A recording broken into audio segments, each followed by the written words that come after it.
So today we are so excited to welcome Grace Gallucci, Executive Director for the Northeast Ohio Area-Wide Coordinating Agency, which is the Metropolitan Planning Organization for Greater Cleveland. Grace has nearly 30 years of finance and planning experience in the field of transportation, including positions with the Chicago Regional Transportation Authority, the Greater Cleveland Regional Transit Authority, and the Office of Transportation, Broward County, Florida. She has also been adjunct professor and lecturer at Cleveland State University, Kent State University, the University of Illinois at Chicago, and Northwestern University, teaching courses in public finance, economics, public policy, and transportation management. And she is a proud graduate of the Leadership Cleveland class of 2015. I am very excited to turn it over to Grace. Good morning. I was just saying, yes, the class of 2015, the best ever. Thank you so much, Rachel, for the wonderful introduction. And thank you all for attending today. I am thrilled to be able to share with you today some of the important work that NOACA has been doing around electric vehicles. So today's session is called Equity Planning and Developing Infrastructure. And we really focus on the equity, and I'll get into that in just a few minutes. For those of you that are not familiar with NOACA, although I do see a number of friends out there, I do want to give a quick shout out. I see Joni Adler and I see Howard Mayer. I'm sure there's many additional folks out there, but those are the two that I see on my immediate screen. So thanks for attending, and thank you for all of your support of NOACA. So we're the Metropolitan Planning Organization for Greater Cleveland. We are the largest in Ohio. We cover 5 counties, 166 villages, cities, and towns. Actually, my predecessor, Howard Mayer, I will give him credit for this, often says, we have more jurisdictions in the NOACA region than there are countries in the world. So this is a big region. There's a population of 2.1 million, and we are also the host for Vibrant NEO, which covers nearly 4 million in population with 12 counties. Our strategic plan and vision statement focuses on strengthening regional cohesion, preserving existing infrastructure, building a sustainable multimodal transportation system, and all in an effort to support economic development and enhance quality of life in Northeast Ohio. Our topic today is going to focus on NOACA's efforts. So this slide in front of you really speaks to the National Electric Vehicle Infrastructure Program called NEVI. You may have heard about this in the national news. And recently, Drive Ohio, who is a part of ODOT, is,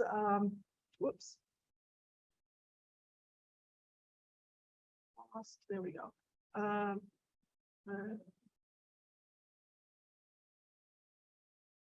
Just give me 1 second to get my screen straightened out. I think I've got too many things open.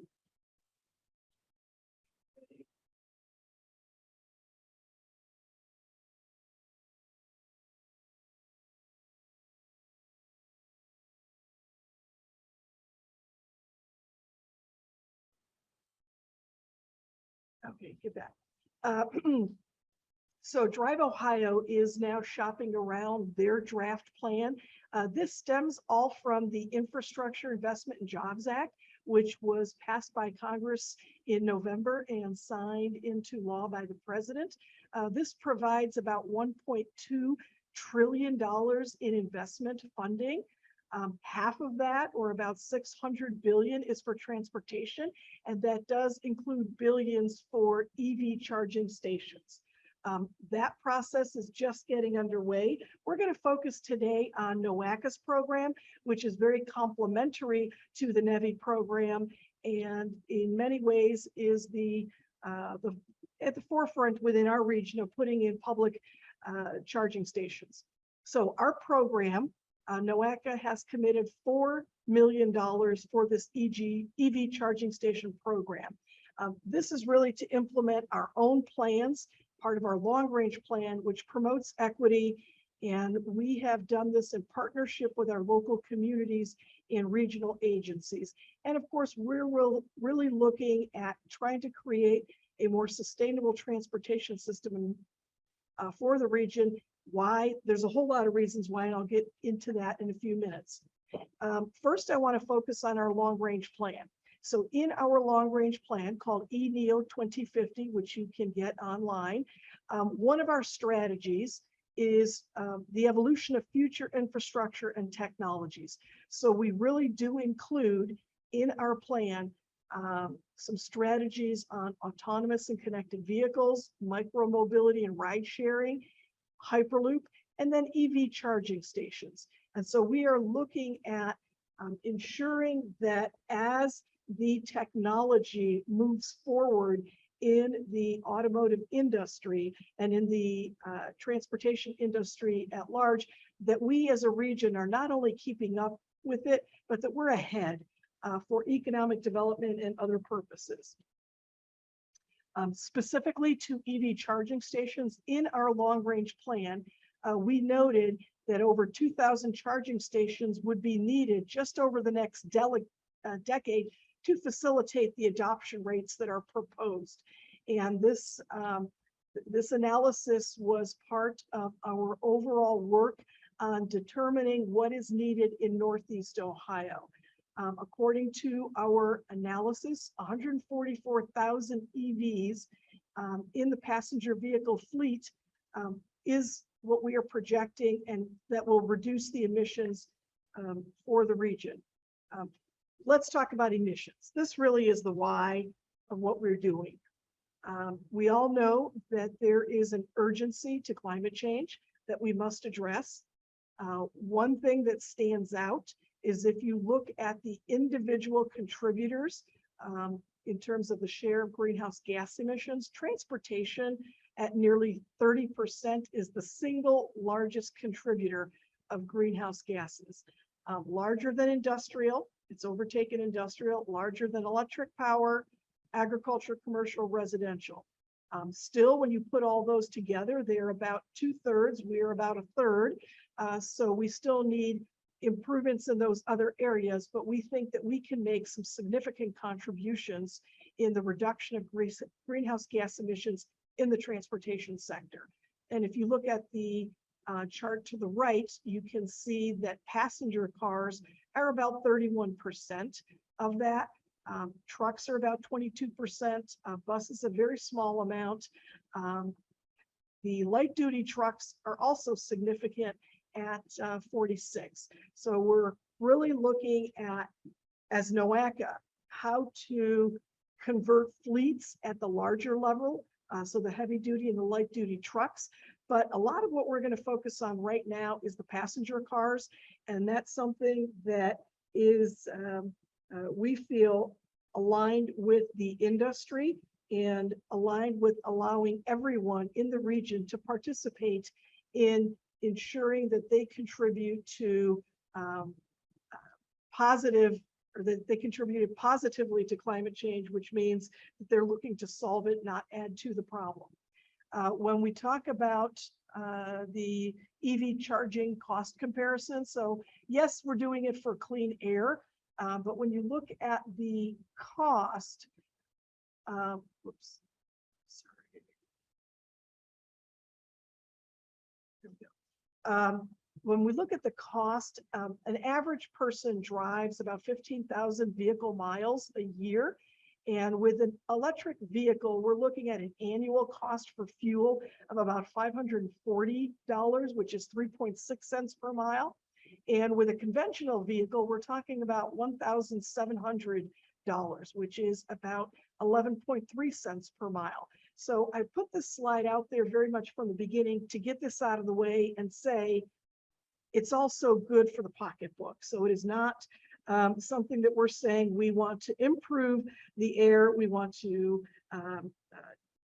affect in a positive way climate change, but it's going to cost too much. Actually, it doesn't cost too much to make these changes.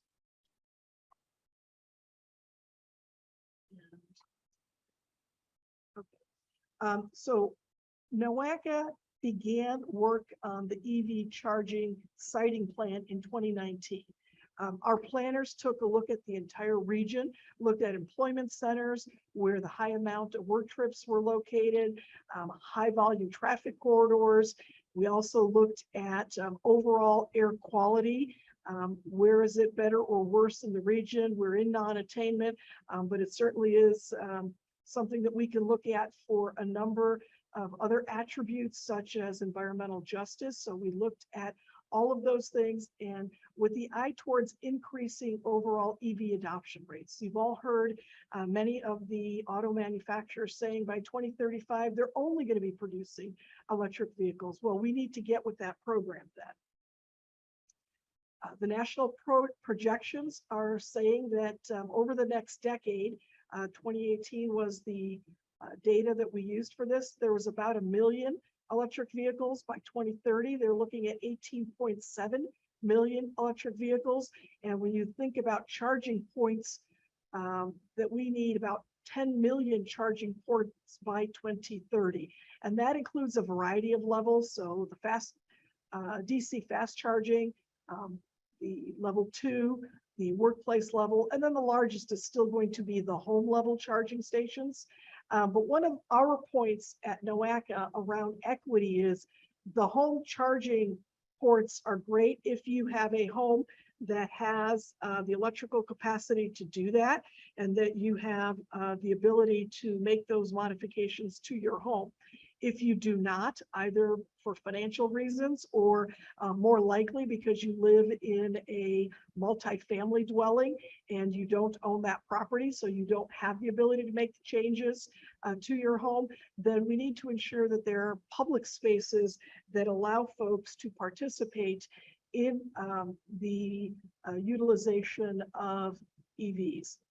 So regional projections, a lot smaller. We don't have the millions, we've got the thousands. But in 2018, we had about 1.6 thousand electric vehicles in the 5-county region. And by 2030, we expect that to increase to 28,000.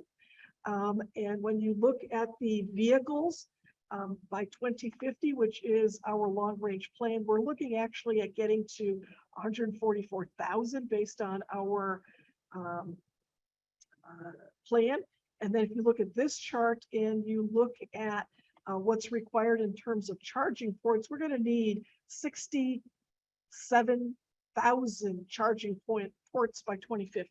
So again, we've got to start moving towards this. Our potential charging locations, based on the criteria that I stated, really developed 2 plans for us. So we looked at those employment centers, household trips, got to where these ports would be best situated. And then from there, we looked again at the bidirectional traffic and all of the other criteria. But I want to make the point that we developed at the end of the day, private owned and public government owned sites. So to the left, we identified 120 public sites that would be ideal for the installation of electric vehicle charging stations. We also identified to the right a number of stations that we feel are best for the private sector to implement, whether those are parking garages, whether they're shopping centers, whether other types of privately owned facilities. The gym or such things.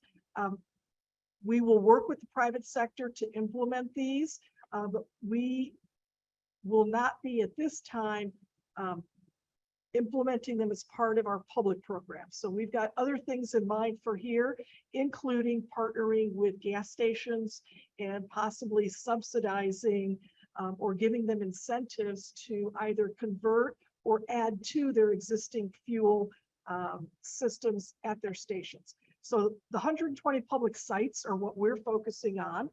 And our program, as I mentioned earlier, is about $4 million.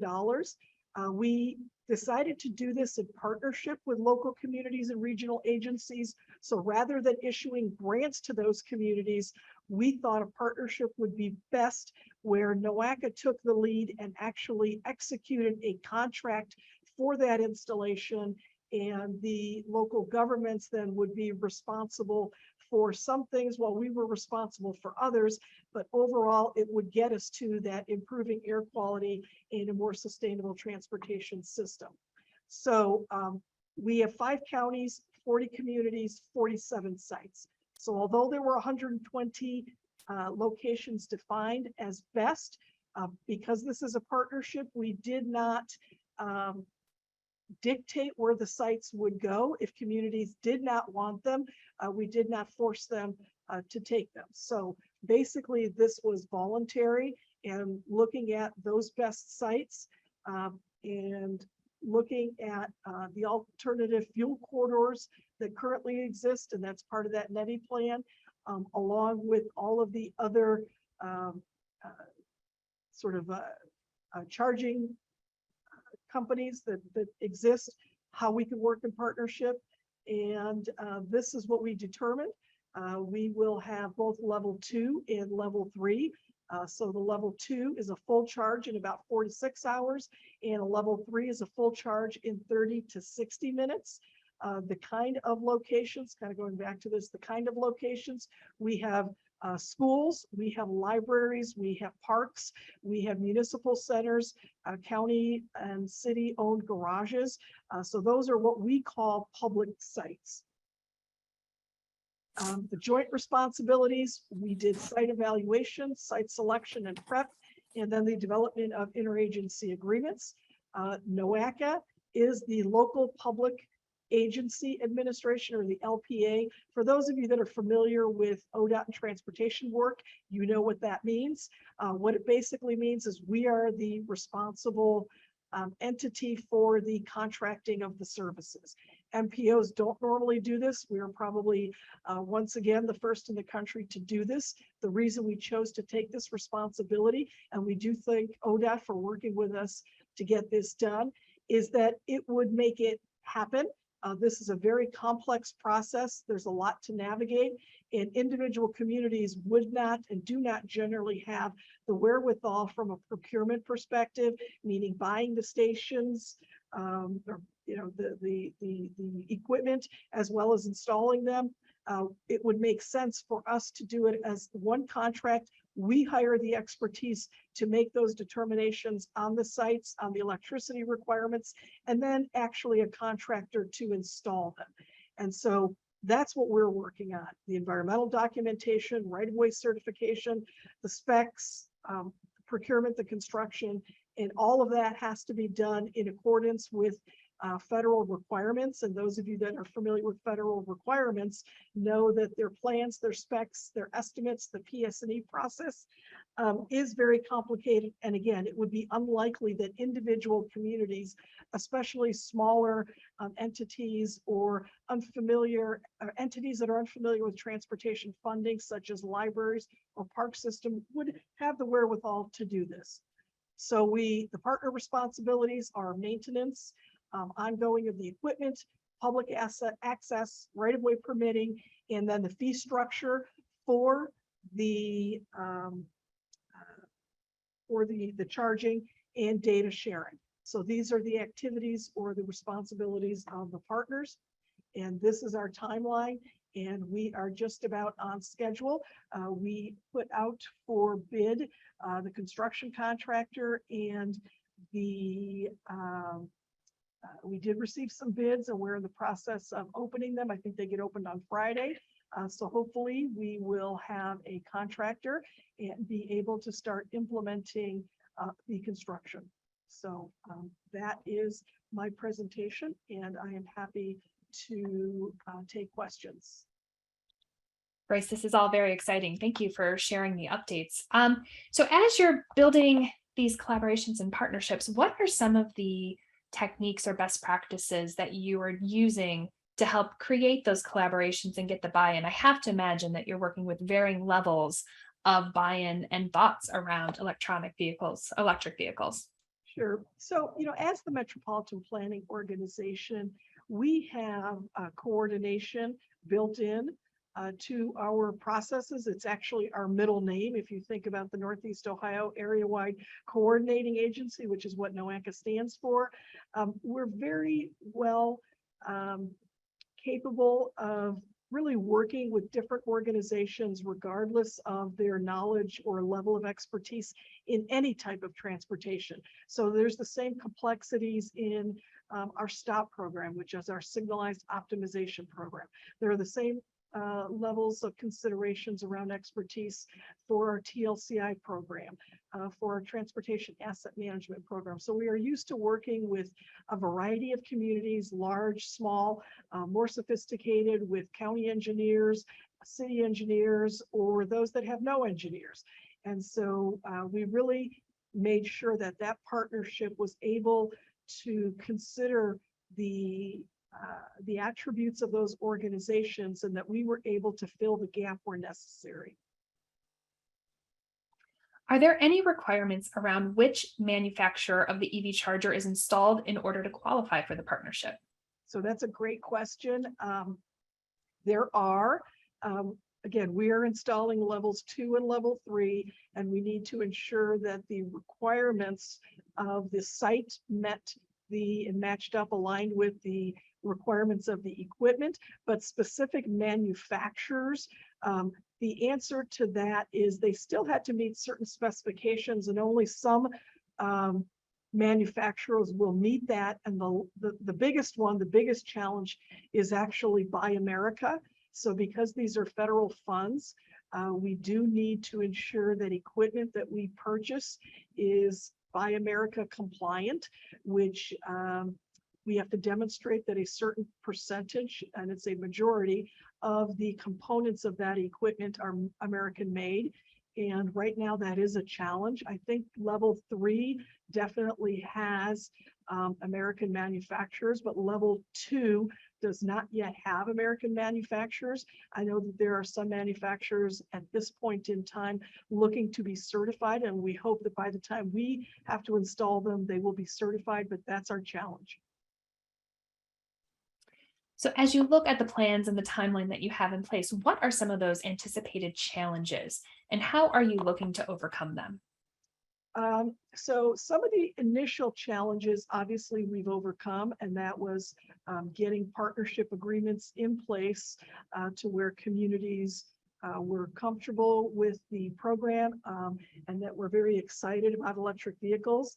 So we've gotten through that. I think at this point, the biggest challenge that we face is opening up the bids on Friday, and we'll see if the $4 million that we have allocated will cover the cost of the program. And if not, then we have a challenge there with cost. And then, as I mentioned, the other challenge is the Buy America related to the equipment. And both of those issues will test us and challenge us, but they won't deter us. So we will still figure out how to advance the program despite some of those obstacles and challenges. Can you share a little more around NOACA's thoughts with the equity piece and with the charging sites and in EVs? So the equity component of our program played into the development of the sites. So we did look at overall, where is the worst air quality, and how can we, as part of our overall air quality responsibilities, use this program to improve air quality in those environmental justice areas. So that was part 1 of equity, was in the siting plans. Where should the stations be located? And then part 2 of that is really thinking about the public stations being the priority rather than the private stations at this point, and making sure that there are charging stations available in public spaces that anyone could access. If you're buying a Tesla, which is generally a very high-end product, you have charging stations that come along with your car, essentially. They're located in places that you can reach, and they're easily identified on apps that you have, along with your high-end auto.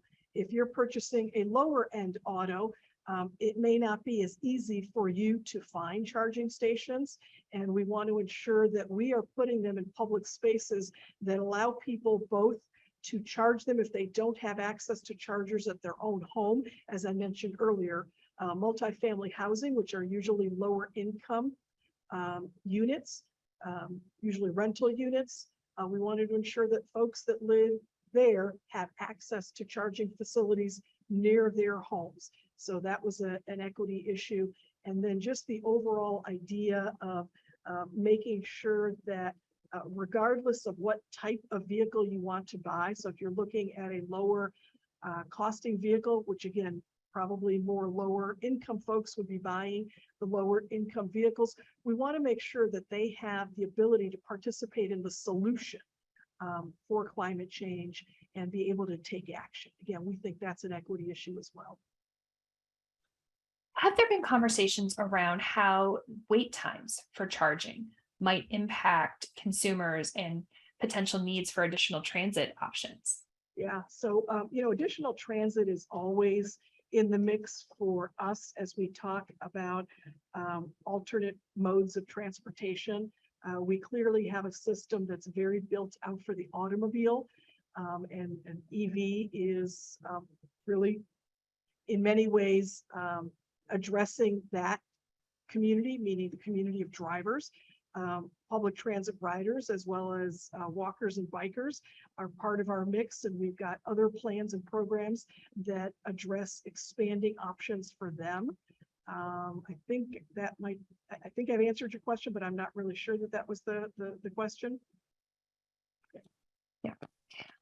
So there's also been some questions and conversations of switching from reliance on gas to reliance on electricity. So to what extent will the evolution to EVs increase electricity consumption? Well, obviously it will. I do have concerns about the electric grid and its capacity. That being said, we are really supporting the private sector in its ambitions to adapt the auto industry to EV.